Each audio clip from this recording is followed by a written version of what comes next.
నా సబ్స్క్రైబర్ ఒకరు కామెంట్ పెట్టారండి, డాక్టర్ గారు నాకు మాన్సూన్ స్టార్ట్ అయినప్పటి నుంచి ఒకటే హెయిర్ ఫాల్ అవుతుంది. నా హెయిర్ ఫాల్ ఫ్రిజీగా అయిపోతుంది, అలానే బాగా ఆయిలీగా కూడా స్కాల్ప్ మారిపోతుంది. ఎలా తక్కువ చేసుకోవచ్చు, అసలు మాన్సూన్ కి దీనికి ఎటువంటి సంబంధం ఉంటుందా అని అడిగారనమాట. చాలా మందికి మాన్సూన్ తర్వాత డిసెంబర్ జనవరిలో మరీ చలికాలం నుంచి ఎండాకాలంకి వస్తున్న ఆ టైంలో కూడా విపరీతంగా హెయిర్ ఫాల్ అనేది అవుతూ ఉంటుంది. దీన్ని సీజనల్ షెడ్డింగ్ అని అంటారు. సీజనల్ షెడ్డింగ్ అనేది మనకి చాలా కామన్ గా జరుగుతూ ఉంటుంది. ఎప్పుడైనా కానీ సీజన్స్ మారుతున్నప్పుడు ఆ టైంలో కొద్దిగా ఎక్కువగా హెయిర్ ఫాల్ అనేది అవుతూ ఉంటుంది. ఎందుకని అవుతుంది అని అంటే డయూర్నల్ వేరియేషన్, అంటే డే లైట్ సేవింగ్స్ టైం అని అంటాం కదా. అంటే కొన్ని సందర్భాల్లో మనకి సూర్యోదయం అనేది 5:30కి అవుతూ ఉంటుంది ఎండాకాలంలో. కానీ అదే చలికాలంలో వానాకాలంలో సూర్యోదయం 6 గంటలకి 6:30కి 7 గంటలకు అలా అవుతూ ఉంటుంది అనమాట. సో అలా టైం మారటం తోటి ఏమవుతుంది అంటే అప్పుడు బ్రెయిన్ లో ఉన్న హైపోథాలమస్ అనేది ఉంటుంది అనమాట. అది ఒక biological clock. Sunrise sunset తోటి సంబంధమై ఉంటుంది అనమాట. సో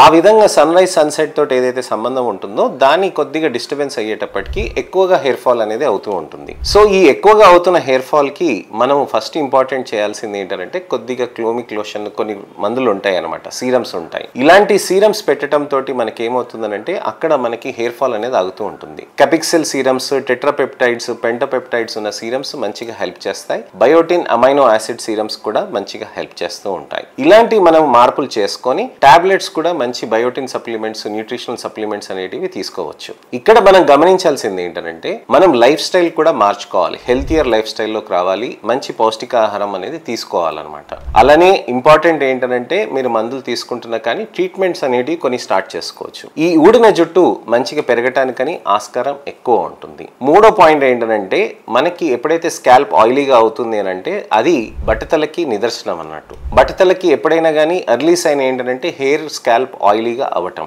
స్కాల్ప్ ఎప్పుడైతే ఆయిలీగా అవుతుందో వెంట్రుకలు కూడా పల్చగా అవ్వటం అనేది జరుగుతుంది. ఎప్పుడైతే వెంట్రుకలు పల్చగా అవుతాయో హెయిర్ ఫ్రిజీగా మారటం అనేది జరుగుతూ ఉంటుంది.